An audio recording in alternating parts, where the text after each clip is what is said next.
I'm Matt Bishar with REIT.com, and I'm here in Hollywood, Florida for REITWise 2012, NAREIT's Law, Accounting, and Finance Conference. Joining me is Larry Portal, Senior Managing Director with FTI Consulting. So Larry, we've seen some pretty high-profile transitions at the top levels of some of the largest public REITs recently.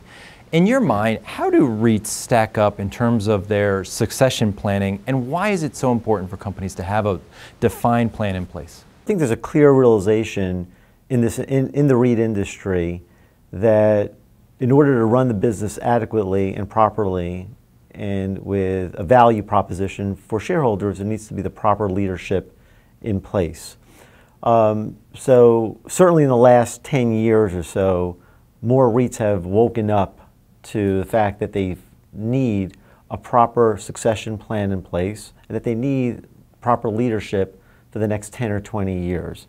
Up until the last 10 years, I would say, REITs have really lagged the broader industry in that particular area, probably because when you look at the REITs that have been in play, that have been around, most of the REITs started with entrepreneurs. It's a very entrepreneurial business, and people that are running the business even till today, and certainly up until the last 10 years, have been the founders of those REITs. And it's very hard to broach this idea of a succession plan with your typical REIT entrepreneur who is now running a public company.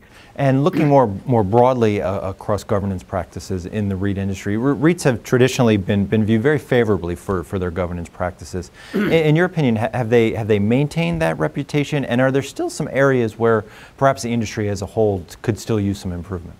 I would say REITs have done a great job in the area of corporate governance. They're very cognizant of what the corporate governance guidelines are, and for the most part, REITs want to abide by those rules. I mean, they're very sensitive to ISS, Institutional Shareholder Services, and their guidelines, and the large institutional investors who may have their own guidelines separate and apart from ISS.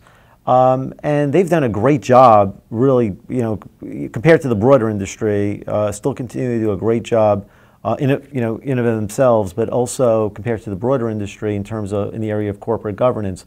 One area where REITs can probably do a better job is separating the role of the chairman and the CEO. And a lot of that goes back to the first point I made about having the founder of the company, who brought the company from a little nothing private company into a large public company now, who's currently the chairman and the CEO. And lastly, looking at executive compensation, what are some of the trends you're seeing in the REIT space? Well, if you look back, several years ago, I mean, REITs basically, had very simple comp programs. Excuse me.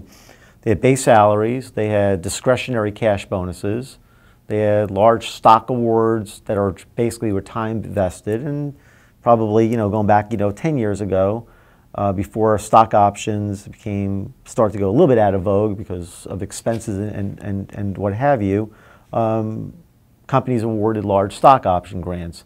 Today, the programs have really changed where the REITs have revamped their programs to more closely align executive compensation with performance. Probably the biggest change we've seen over the last even 5 to 10 years is the increased use of what we call in the industry these outperformance plans, which really align pay for performance, where in a typical plan, management doesn't participate in any award until shareholders receive a requisite return first, whether that return is tied to an absolute index, an absolute number, or a relative index, whatever the case may be. Larry, thank you so much for joining us. Thank you for having me. For more REIT news and analysis, be sure to visit REIT.com.